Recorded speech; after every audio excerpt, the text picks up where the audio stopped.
Do you need to replace the heatsink cooling fan assembly on your Dell Precision 7670? Well, I'm going to show you how.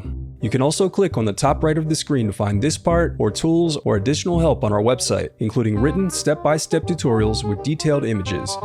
Now that that's out of the way, let's get started. The first thing you'll do is loosen the captive screws on the bottom base cover. Now use a plastic scribe to pry apart and separate the bottom base cover. Now before going any further, I recommend disconnecting your battery to prevent any harmful static discharge. I also recommend sorting out your screws as you take apart your laptop. It'll make it that much easier during reassembly. Next, disconnect the cooling fan cables. Now unscrew and remove the cooling fan heatsink assembly. So before replacing your heatsink assembly, it's important to completely wipe away any old thermal paste from the processors as well as the underside of the heatsink. Now grab your new thermal paste and apply a small dot before you attach your heatsink assembly. The reassembly of your laptop is as simple as following your steps in reverse.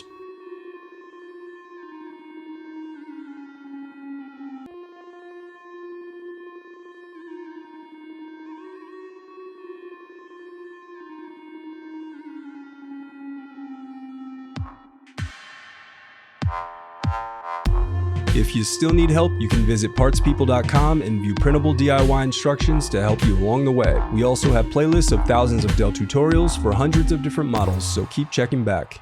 Thanks for watching.